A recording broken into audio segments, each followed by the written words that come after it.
Oke, kali ini kita mau kupas tuntas sesuatu yang fundamental banget buat sistem pendidikan kita, yaitu kode etik baru yang tujuannya untuk memastikan proses akreditasi sekolah itu berjalan dengan adil dan juga berkualitas. Nah, ini dia. Pertanyaan utamanya, gimana sih cara kita bisa benar-benar yakin kalau setiap sekolah, mau di kota besar atau di daerah terpencil, itu sudah memenuhi standar mutu yang layak untuk masa depan anak-anak kita? Jawabannya ada di sistem yang namanya akreditasi. Gampangnya, anggap aja ini semacam proses quality control eksternal. Ini adalah cara sekolah bertanggung jawab kepada kita semua, para siswa dan masyarakat, untuk membuktikan kalau layanan pendidikan yang mereka berikan itu memang berkualitas. Oke, dalam beberapa menit ke depan kita akan bedah 5 area utama. Mulai dari kenapa akreditasi itu penting, apa saja prinsip etika intinya, aturan main buat para penilai atau asesor, terus apa yang terjadi kalau aturan dilanggar, dan yang terakhir, gimana kita semua bisa ikut menjaga integritas sistem ini bersama-sama. Oke, kita mulai dari yang paling dasar dulu ya. Kenapa sih kita harus peduli banget sama proses ini? Jawabannya, karena ini semua tentang membangun sebuah sistem yang bisa kita percaya, sistem yang adil dan juga akurat. Kalau kita lihat misi resmi dari Badan Akreditasi Nasional atau BAN, itu jelas banget tujuannya. Mereka mau penilaian itu benar-benar berdasarkan kinerja ya, bukan sekedar checklist dokumen. Tujuannya untuk ngecek kualitas, memastikan penilaiannya kompeten dan adil, dan ujung-ujungnya menentukan sebuah sekolah atau program pendidikan itu layak atau tidak.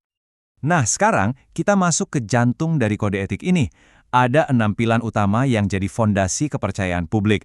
Ini harus dipegang teguh oleh siapapun yang terlibat dalam proses akreditasi. Pertama, dan ini yang paling utama, adalah kejujuran. Artinya, semua niat, ucapan, dan tindakan itu harus objektif.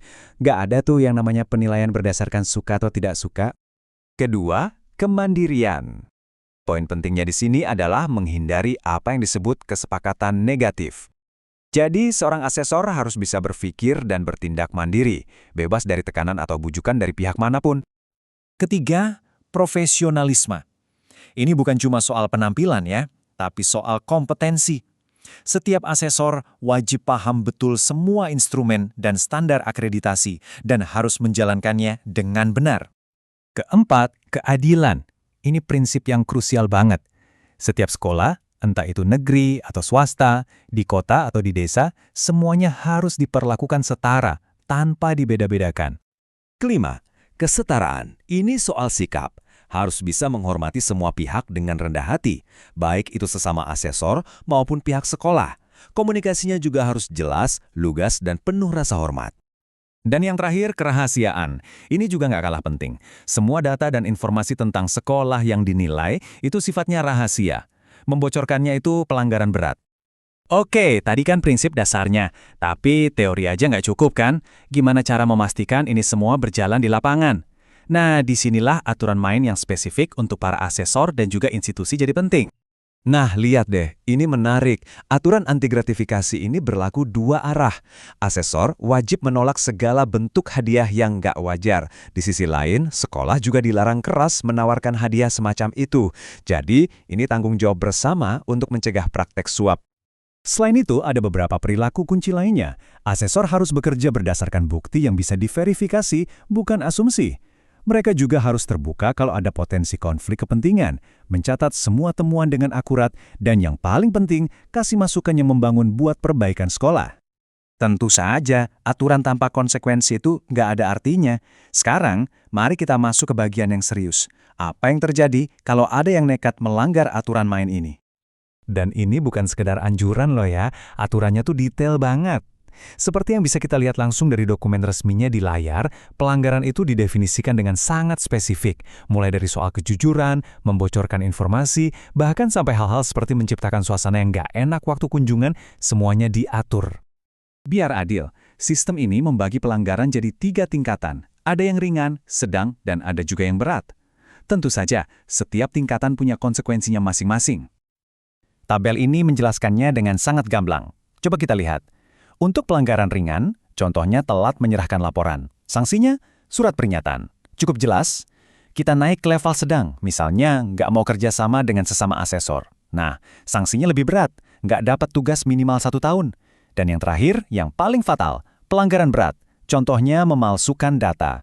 Konsekuensinya, langsung dinonaktifkan sebagai asesor. Dan ini adalah pelanggaran yang paling berat, saya kutip langsung dari peraturannya, meminta atau menerima uang dan hadiah dalam bentuk apapun yang patut diduga ada kaitannya dengan hasil akreditasi. Ini adalah garis merah yang sama sekali nggak boleh dilewati. Penting banget untuk dicatat, sanksi ini bukan cuma buat asesor ya. Sekolah yang terbukti melakukan pelanggaran etika juga bakal kena sanksi serius. Dan yang paling berat adalah status akreditasinya bisa dicabut. Jadi, apa intinya? Menjaga mutu dan keadilan pendidikan itu bukan cuma tugasnya BAN atau para asesor saja. Ini adalah tanggung jawab kita semua. Logo Badan Akreditasi Nasional ini bisa kita lihat sebagai simbol dari misi kita bersama, yaitu membangun sistem pendidikan yang bisa dipercaya, di mana setiap penilaian itu dilakukan dengan integritas yang tinggi untuk masa depan generasi penerus kita. Pada akhirnya, semua aturan dan sistem ini kembali ke satu hal. Integritas itu adalah pilihan. Pertanyaannya untuk kita semua, sebagai bagian dari ekosistem pendidikan, siapkah kita untuk membuat pilihan yang benar setiap harinya?